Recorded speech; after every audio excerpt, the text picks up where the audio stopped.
नमस्कार दोस्तों, स्वागत है आपका अपना यूट्यूब चैनल टुडे एग्जाम पर। दोस्तों आज है 18 सितंबर 2022 और आज आरआरबी ग्रुप डी की एग्जाम थी।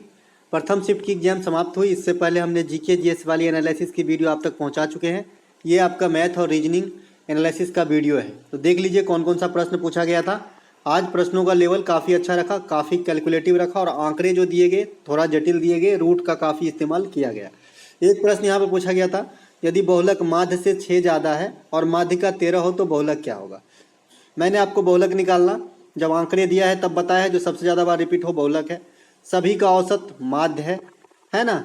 असेंडिंग या डिसेंडिंग ऑर्डर में सजाने के बाद बीच वाला आपका माध्य का है, ठीक है, इतना बताया था।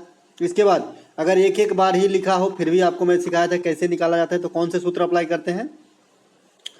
बहुलक बराबर 3 माध्य का -2 माध्य, ये अप्लाई करते हैं। यहाँ पर भी वही अप्लाई करेंगे इन्फॉर्मेशन के अकॉर्डिंग। क्या बोल रहा है, बहुलक जो है माध्य से 6 ज़्यादा है। मैंने मान लिया कि बहुलक x+6 है, मैंने माध्य को जो है x मान लिया, तो 3 × 13 माध्य का दे रखा है, -2 × x। अब इसको कैलकुलेशन करेंगे तो x + 2x कितना हो जाएगा 3x। अब बराबर 39 में से 6 जाएगा तो कितना बचेगा, 39 में से 6 जाएगा तो 33 बचेगा। तो x की वैल्यू कितना आ गया 11। तो बहुलक कितना आ गया 11 + 6 कितना हो जाएगा 17 आपका बहुलक हो जाएगा, 11 माध्य हो जाएगा और 13 माध्यिका है। चलते हैं आगे। अगला एक प्रश्न पूछा गया था इस प्रकार का, 3x² - 2√6x + 2 = 0, तो मूल निकालने के लिए बोला जा रहा था। तो आपको इसको सॉल्व करना है। तो सबसे पहले मैंने क्या बताया सॉल्व करने का तरीका, a और c को गुना कीजिए तो कितना हो गया 3 दूनी की 6। अब इस बीच वाले को कुछ ऐसे तोड़िए कि प्लस करके या घटा करके जो बीच में जितना है 2√6 भी आ जाए और गुना करने के बाद जो है 6 भी आ जाए, यही होती है गुणनखंड, है ना। तो इसको तोड़ते हैं, है ना। तो क्या हो जाएगा 3x² - -√6x + 2 = 0। अब देख लीजिए -√6x -√6x हो गया। उसके बाद √6 को गुना करेंगे तो हमारा 6 भी आ गया, अच्छा टूटा है ना। अब मैं इसमें से √3x कॉमन ले लूँगा तो √3x बचेगा, 3x² में से √3x में से -2 बचेगा, है ना, -√2 बचेगा, है ना। उसके बाद -√2 कॉमन ले लेते हैं तो हमारा क्या बचेगा -√3x बचेगा, है ना, और फिर -√2 हो जाएगा। इसको करेंगे तो दो मान सेम आएगा, √3x -√2 एगो आएगा और दूसरा भी इतना ही आएगा √3x -√2, ठीक है। इसको जब सॉल्व कर लेंगे तो √3x = √2, तो x बराबर √2/√3 हो जाएगा आपका आंसर, √2/√3 हो जाएगा x का वैल्यू। यही हमें निकालना था। चलते हैं आगे, दोनों मूल सेम आएगा इसका, ठीक है। एक प्रश्न आया था कि द्विघात समीकरण का निर्माण कीजिए जिसकी मूल आपका 1/√2 और √2/3 आया था। मैंने आपको द्विघात समीकरण का स्टैंडर्ड फॉर्म बताया है, x² + -bx + -c होता है बराबर 0। इसमें जब छोटा आंकड़ा जैसे 2 और -1 लेके मैंने बताया था कि मैंने पहले c पे काम करना स्टार्ट किया था, यानी गुणन -2 होना चाहिए, तो मैंने यहाँ पे -2 रख दिया था और फिर मैं योग करके जो है तुरंत निकाल लेते सेकेंडों में। लेकिन यहाँ पे आंकड़ा थोड़ा जटिल है तो थोड़ा एक स्टेप और आगे चलिए, एक और सूत्र जानिए द्विघात समीकरण का। तो पहले योग निकाल लेते हैं। एक तो योग होता है आप जानते हैं -b/a होता है ना। तो मैं इसको जोड़ लेता हूँ तो कितना आने वाला है 1/√2 और प्लस के √2/3। तो हमारा एलसीएम कितना होने वाला है 3 × √2 होने वाला है एलसीएम, ठीक है। तो हमारा √2 कट जाएगा तो यहाँ पे बचेगा हमारा 3 बच जाएगा और प्लस यहाँ पे 3 कट गया तो √2 गुना होगा तो 2 हो जाएगा, है ना। तो 5/3√2 जो है हमारा योग आ गया अल्फा प्लस बीटा का। इसी प्रकार से गुणन करेंगे 1/√2 गुने √2/3 तो √2 कट जाएगा तो 1/3 हमारा जो है अल्फा बीटा बराबर आ गया, ठीक है। तो इसका एक सूत्र होता है स्टैंडर्ड सूत्र, उसको आपको क्या करना है x² माइनस जो भी आपका योग निकला है वो रख देना है 5/3√2x, ठीक है। इसके बाद आपको क्या करना है जो गुणन आया है उसको प्लस में लिख देना है 1/3 बराबर 0। अब नीचे वाले का एलसीएम लेना है, क्योंकि ऐसे तो नहीं रहता ना, एलसीएम ले लीजिए।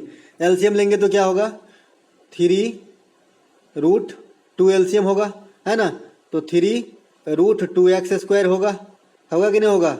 इसके बाद -5x होगा और +1 होगा, ये जो ऊपर वाला लिखा है ये आपका समीकरण निकल गया, और ये √3/2 तो ये जीरो से मिलेगा तो जीरो जीरो हो जाएगा ना, क्योंकि क्रॉस गुना हो जाएगी ना, जीरो का बराबर कोई सेट क्या होती है, क्रॉस गुना होती है, तो जीरो से मिला तो ये जीरो हो गया। और हमारा समीकरण जो निकल के आया वो है आपका 3√2x² माइनस 5x प्लस 1 बराबर 0। ये हमारा समीकरण है। आई होप आप समझे कैसे निकालना है, कैसे पैटर्न में रखना है। एक प्रश्न आया था कि बेलन की ऊंचाई 1.1 मीटर है, त्रिज्या 35 सेंटीमीटर है, तो पेपर बिछाने का खर्च क्या होगा, 150 रुपये पर मीटर अगर दर हो। दोस्तों बेलन इस प्रकार का होता है, आपको बताया था कि वक्र पृष्ठ क्या होता है कि ऊपर ऊपर ही उसको जो है करना, मतलब कोई भी कवर चढ़ाना। अगर संपूर्ण पृष्ठ है तो ये दोनों मुंह भी ले जाता है और बेलन पूर्ण तरीके से बंद हो जाता है, तो संपूर्ण पृष्ठ के क्षेत्रफल जो होता है वक्र पृष्ठ के क्षेत्रफल में 2 बार सर्किल का एरिया जोड़ना पड़ता है, क्योंकि ये दोनों जो है सर्किल आकार है। इसके बाद आयतन होती है πr² होती है, और कुछ ज्यादा होती नहीं बेलन में। वक्र पृष्ठ ये हो गया, संपूर्ण पृष्ठ ये टोटल जो हो गया संपूर्ण पृष्ठ, और ये हो गया आपका क्षेत्रफल। ठीक है, तो यहाँ पे वक्र पृष्ठ का क्षेत्रफल का सूत्र लगेगा। ठीक है, तो 2 गुने, क्योंकि बेलन को जो है कवर कर रहा है, अगर ये बोलता कि भाई पूरा कवर कर रहा है तो संपूर्ण पृष्ठ लिखा होता। ठीक है, तो 22/7 गुने r का वैल्यू है 35 और h का वैल्यू आपका कितना है भाई 11/10 कर लेते हैं। ठीक है, ये 1.1 मीटर है, 7×5 के 35 और 5 दूनी के 10। ठीक है, तो 22 गुने 11 आपका आंसर हो जाएगा। हाँ, अब इसके बाद 150 रुपये पर मीटर है, तो 22 गुने 11 गुने 150 आपका आंसर हो जाएगा। ठीक है, जो भी आएगा यही आंसर है। इसके बाद मैं आपको बता दूं, मैं होता तो इसको मैं गुना नहीं करता हूं, मैं ऑप्शन से पकड़ लेता हूं कि ऑप्शन से मुझे दिख रहा है कि 4 गुने 2 और गुने 6, 4 दूनी के 8 गुने 6, 8 छके के 48, 48 में 8 4 4 12, 12 में अंकों का योग कितना 3। तो जिस भी ऑप्शन के टोटल अंकों का योग 3 होगा ना, यही आंसर होगा। गुना करके देखिएगा और पूरा अंक को जोड़ के देखिएगा, 3 आएगा। ठीक है, चलते हैं आगे।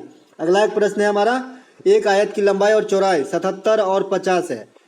लंबाई जो है 77 है, चौड़ाई 50 है। बोल रहा है कि जो आयत की क्षेत्रफल निकलेगा ना वो किसी वृत्त के क्षेत्रफल के बराबर है, πr² के बराबर है। यही बोल रहा है ना, वृत्त का क्षेत्रफल के बराबर है, तो वृत्त की परिधि चाहिए हमें 2πr निकालना है। बस इतनी सी बात है ना।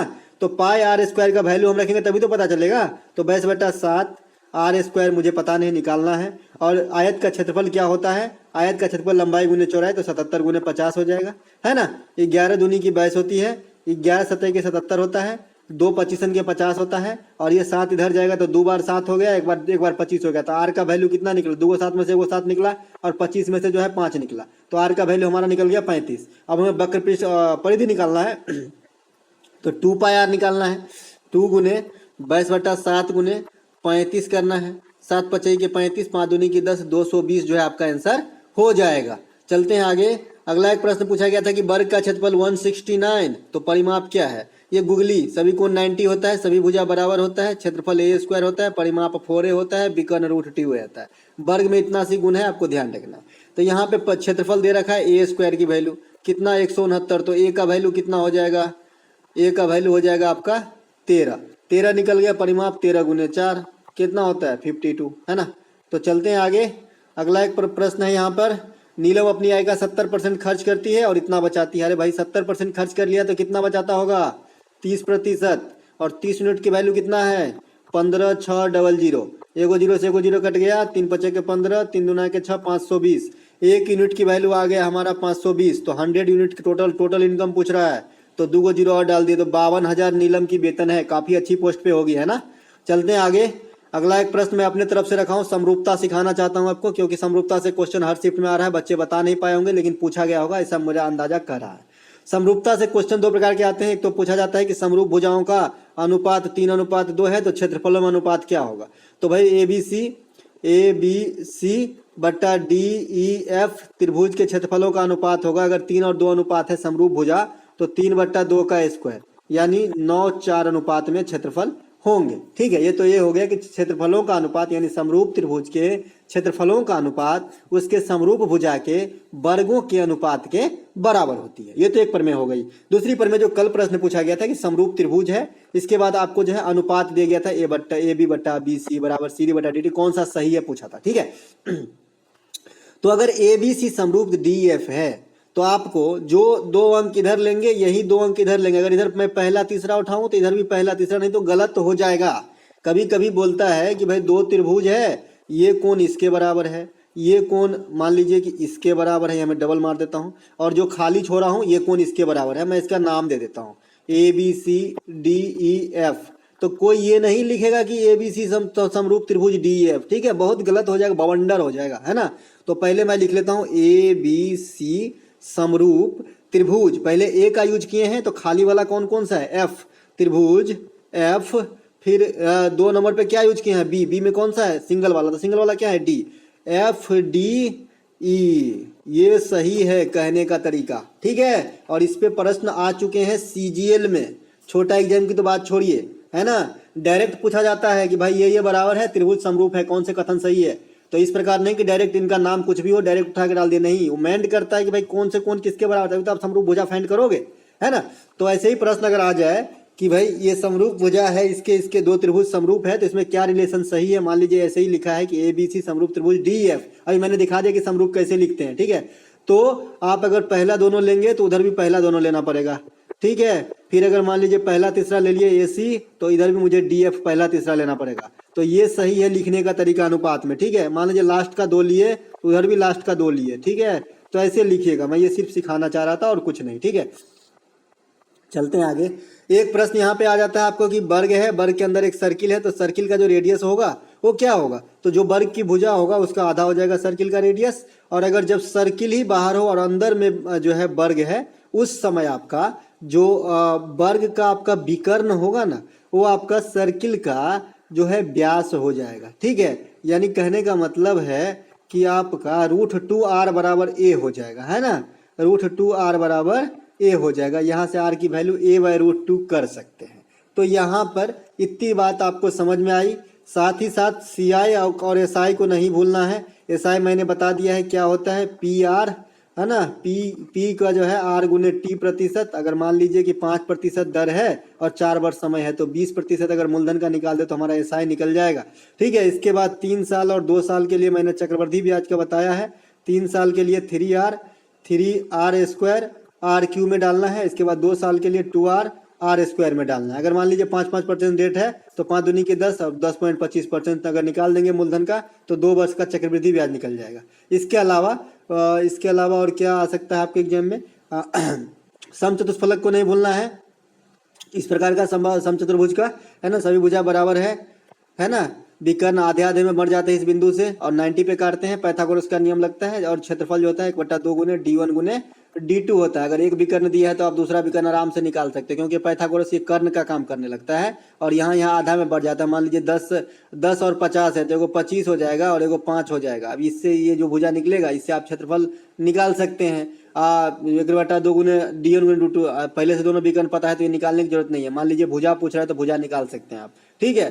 तो कुछ भी पूछे इसमें हो जाएगा। इसके बाद गोला का बात कर लेते हैं। 4/3 πr³ होता है आपका जो है क्षेत्रफल, 4 πr² होता है संपूर्ण पृष्ठ का क्षेत्रफल। इसके बाद और क्या बताएं जो ट्रेंड में है, हाँ, ये जो एंगल वाला cos sine, sine cos, tan cot, ये सब जो है ट्रेंड में है, ठीक है।